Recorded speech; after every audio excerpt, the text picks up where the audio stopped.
It's been about a year since the launch. What has happened and how proud are you? Oh, well, Red has been a big success. I'm delighted to tell you, and thank you for your support for it. We got, I think it's $47 million goes into the Global Fund after our first year, which is an incredible thing. And in fact, they have a replenishment conference in Berlin, and sitting in between the countries of Portugal and Russia was our girl from Red. It's just like a country, like she's and Red had done more this year for to get these AIDS medicines than either Russia or Portugal. Didn't you leap to number 11th in the fund from out of nowhere? Yeah, no, it's been great, and you know, these companies are heroic in my view, but they're seeing a loyalty coming through their doors. Their customers love it. The people who work on like the Gap, the people who work on those designs, they come in earlier, they leave later. You know, and the same at Apple. Everybody's just very proud of it. Motorola, it's amazing. We have a new company coming on board, which I think I can tell you about. In fact, I think they're just about to put up a big billboard around the corner there in Times Square, which is Hallmark, the greeting cards company. So this Christmas, people can send Red Christmas cards. Pretty cool. Thanks. And so we're going off. We're going there. How's the music business going? I'm here at the moment. I'm hopeful that you will not see my ugly mug on your television sets unless I'm standing in front of you too. I'm hopeful that this year-on event that we've done with Red and World AIDS Day will do something, but I'm trying to just get back to being in the rehearsal room with the band. That's the thing I love to do the most. Take a single country. We're in the midst, of course, of an accelerated presidential campaign. I thought you were running for president yourself the other night. We're just over 60 days to go. Is there a message from your view, from Africa, from the view of the campaign against HIV/AIDS and poverty, to the presidential campaign in the United States? I've met with pretty much all of the candidates, spoken with them all. The place where the fight against extreme poverty connects with them, strangely, is in the war against terror.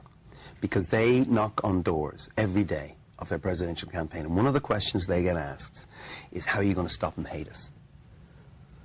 There's a real feeling in America that the world does not understand what America's about. And here's the wild thing. I get a call at home. Rockstar gets a call from 4-star general Jim Jones, head of NATO, calls me at home, and he wants to talk about these issues because he's fighting an asymmetrical war that might and military might cannot win alone, and he knows that. And he's saying, you know, we've billions of dollars of high-tech equipment floating out there in the Mediterranean off the coast of Lebanon, and we're losing the war against Hamas because they're building schools. This is a 4-star general who wants to understand these issues. He said the most amazing thing to me. He said, I'm a Marine. He said, men and women, Marines, he says they're brave people. He said they do not mind being shot at for the right reasons, but they do not like being shot at for the wrong reasons. I said, what's the wrong reasons, General? He said, for being American, because we are the country that liberated Europe, that rebuilt Europe with the Marshall Plan. We're the country that's trying to do the right thing. We've got to get that message across. These issues, you know, tackling global health problems and extreme poverty problems, meeting people where they live and trying to solve their problems for them, afford the United States a chance to redescribe itself to the world at a time when that might be very, very smart. Final question is just my own curiosity, and I happen to be asking it while we're on camera. You look at the Vertigo video. It was a long time ago. You look different. You've changed. Your hair's short. The band's changed. What's it going to be like when those of us who are customers, consumers of U2, see the new U2, see you on tour, get the new music? What have you got? When do we see it? Look, I think a band like U2 has to take it to the next level now, or else somebody should just shoot us in the head. And that's a little extreme. It might be a little extreme, but I mean, I think, I mean, Larry Edge, Adam, they feel like this. They're not going to make music just for the sake of it. They know that we're in this unique position, you two. And so I'm doing all this activism work and politics work now so I can go back down. We've started off songs, we went to Morocco. It's a whole new sound, a whole new feeling with our music. And we're going to take it to the next level. And when it's ready, it'll be ready. Because what else are you going to do? True. Well spoken. Thank you very much. Oshante. Hello, my name is Bono and I'm a rock star. And I'm here actually on the set of Saturday Night Live, having just been Brian Williams' roadie for his historic appearance. And I was just thinking about how far we've come, really, since we went together to Africa. It's over a year ago, but just astonishing stuff has happened. Just to take one country like Tanzania, there's an extra 1.5 million children going to school since the last time we were there. Take Rwanda. There's another, I think it's 800,000 people going to school in Rwanda. In Kenya, malaria has come down by 44% because we got all those bed nets. And this really wouldn't be happening without the kind of coverage we're getting on NBC, taking us into the American heartland, into the American heart. And I just want to thank Brian. I want to thank all of you, because this is really coming from you. We will get the biggest increases on aid this year, outside of the military and the veterans. This is because we're on NBC.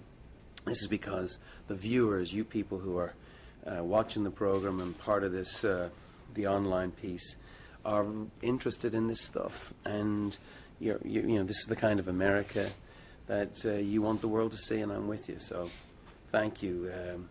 A lot going on. What else can I tell you about? AIDS. 1,400 new people every day, Africans, are going on a medication paid for by America. Think about that. 1,400 people who had no chance to survive without these 2 pills a day that it takes to keep them alive. Every day now, 1,400 people have their lives saved by America through RED and whatever. And don't forget to sign on for the One campaign, because that's the real marching boots piece of this. That's the activism piece. You know, we have to deal with AIDS. We'll do it through RED. We'll do it through any color. We have to. But if you really want to get busy on these issues, sign up for the One campaign, okay? And just to explain how this works, I'm Bono. I'm a rock star. I'm part of Data. Data's the head, thinks up the strategies and lobbies the capitals of like DC and London and Berlin. But we have 2 arms. One is the red arm, that's the consumer piece, and one is the white arm, which is the white band, you know, the activist piece. So take your pick, but get involved. And thanks again to NBC for coming to Africa. I know that's expensive and probably controversial, and somebody had to go into a meeting and really fight for that. What they actually were fighting for was the right for people to have a life and a dignified life. So it's pretty serious stuff. Thank you.